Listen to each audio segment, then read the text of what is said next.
Today we have come here to give you some very effective guidelines, or as you like to call them, tips for getting good marks in literature. If you follow these, I'm sure your scores will be much higher than what you usually get. The first problem that we encounter is that there are terrible mistakes in English, in language, especially English, because we are talking of English literature. Yes, when you talk, it's a free zone, whether in your native language or in English, I mean, relatively freer. So many slips and other similar things may occur, but in a written answer, which is a document on record, if there are serious and several mistakes, then definitely it creates a very bad impression. There can be occasional slips, once, twice, or even three times, that examiners understand and ignore. A slip is not a mistake. Suppose one is writing an answer on a Shakespeare text and writes the Shakespeare spelling once or twice, dropping the E at the end. That is understood due to hurry or what. It's better that it doesn't happen, best. But then even if it occurs, it's not a problem. But if in the answer throughout Shakespeare is written without the E at the end, then the impression is that the student is not familiar with the text, and some conservative examiners would just zero on the entire answer, because it's a crime not to know the proper spelling of the name of the author. All right, so avoid grammatical mistakes as well as mistakes in spellings of the names of authors and the texts. Here, one caution is that since you mostly follow online things these days, most of the online things use American spellings. But we accept British spellings in India generally. So, like right labor with LABOUR, loves, labors, lost, not LABOR. So, be very careful. Second point is related to grammatical mistakes. Second point is mistake about data or information. Though we often say literature is not about data finally, but primarily some data are required. So if you write that Dryden belonged to the 18th century, or Dr. Johnson was a Renaissance poet, confusing him with Ben Jonson, such mistakes occur very often. Then definitely it will take away a lot from your not only that particular answer, but then the impression that you will be creating on the examiner will be very bad. So avoid this mistake. One good uh, idea is to make a list of the authors that are there in your syllabus and then confirm their dates, or at least the broader periods, so that when writing answers you do not make any such mistake. Now after these two, which are uh, more like do nots, then we come to one very major do thing. What is that? Of course, do means do not. Try to answer the question that has been asked, not what you would have liked to have been asked. That is the prime mistake most students do, especially in literature. They generally have a prepared answer, a general kind of answer on that, on any topic. Suppose Hamlet, so they will prepare a general note on Hamlet, which is all right, we also do that. But if the question is on Hamlet Ophelia relationship, and if you repeat the general note in the answer, which is, suppose is generally Hamlet is a tragedy you had prepared, then definitely you will get very poor marks, and again some conservative or strict examiners, they just give zero. Okay, so you may say that you may not be able to prepare an answer in the exam hall, but that cannot be an excuse. Two things you need to write a good answer in exam halls. One is very good command of English. If you don't have that, I must say that either you should build it. We don't require very complicated English, but simple sentences, even in subject, verb, object pattern, without any mistake, if you can use that, will fetch more than 60% marks along with content. So either you have to build this flawless English, or you go for some other field, otherwise it will be difficult. So you need that flawless English, and secondly, a first hand acquaintance with the text.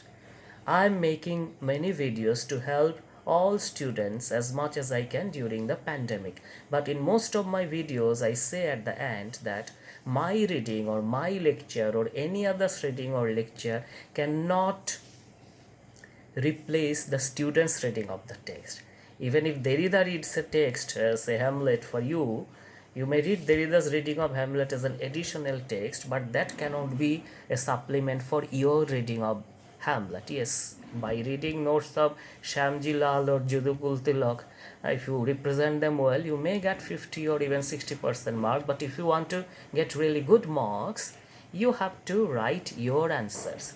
Because how would the examiner give good marks when he or she finds that student after student they are writing more or less the same answer? So at least try to be original, even if it is simple English, that does not matter. And coming back to the original proposition, answer the question asked if you want good marks. And in fact, depending on the cases, even if you want to pass, because as I said, some strict examiners may give 0. So that is why many students, after they've written exams, they say, oh, I wrote so many things, but I haven't got good marks. But what did you write? The question, if the question is on, father-son relationship in King Lear, referring to the Gloucester plot, Earl of Gloucester, Edmund and Edgar, and you again write a general note on Lear as a tragedy, which you have prepared and crammed, and twisting it a little bit, adding 2-3 more, then how would you get even 50% mark? In fact, if you ask me, if you write an answer different from the question, it is not entitled to get even 30% mark or pass mark, because you are not answering the question that is asked. All right, so first of all, correct English, the first point. Secondly, correct data and information. And the third point is answering to the point. Though it is literature, you may go on elaborating on what you write, but that must be related to the point that has been asked. As soon as you get the question paper, you may underline some of the things with pencils, but not write anything in the question paper. It is not allowed in most Indian things, but you may underline. Or in a rough page, in a page for rough, you may write down some of the points which you think are important in the question. Okay, so John Donne is a metaphysical poet if the question comes. Then we have to underline two things, John Donne and metaphysical. So the best answer would have a balance between Donne as a poet and Donne as a metaphysical poet. Most ordinary answers would have metaphysical poets only, but then within that metaphysical, what did you write? So in the exam hall, write on a rough page that this conceit and all. If it is well prepared, then it is all right from beforehand, but then most of the times things which come may not be after your preparation. So take 5 to 10 minutes as a whole to write down some major points on a rough page. Later you can strike that. Okay, so and we must include that one. Now fourth very important point is try to answer all the questions. The general tendency among the students that I have seen is that they start writing without any writing practice at home. So the first 2 or 3 answers they write, pages after pages, 8, 9, 10, 15. And when it comes towards the end, even a 20 marks question, they can write only for 2-3 pages. Though it's a page, doesn't matter, but there should be a semblance of, equality. Suppose it's 100 marks exam and there are 5 questions of 20 marks. You write first 2 questions running up to 10 pages each, and from the third question it goes down to 5 page, 4 page, and then 2 page. So how much will you get then? And remember, even if you write 50 pages in a 20 marks question, you will not get in any case more than 20. Ideally generally 17, 18, because literature full marks is not given. There is always a better answer. than what has been written. That is the difference between literature and science subjects. But if you invest all your energy in one or two questions and then you compromise the majority of the other answers, then automatically your marks will go down. So these are the effective strategies that I have shared. All this, you make note my points from 1, 2, 3, 4. One, if flawless English. Second, correct data. Third, answering to the point. And fourth point is planning your answers effectively and write answers to all the questions. But here there is a in the last point there is a kind of an exception. If you don't know an answer at all, it is better not to write it and give some bluff, because examiner will find out. Then in kind of those kind of answers, better you don't invest time and you write others if you don't know at all. But that should not be. You will know some things since it's literature. So even in that case, then you could concentrate well on the others that you know. But while concentrating serially on 2 or 3 initially, you lose time to answer the other questions effectively, and that takes away your marks or grade.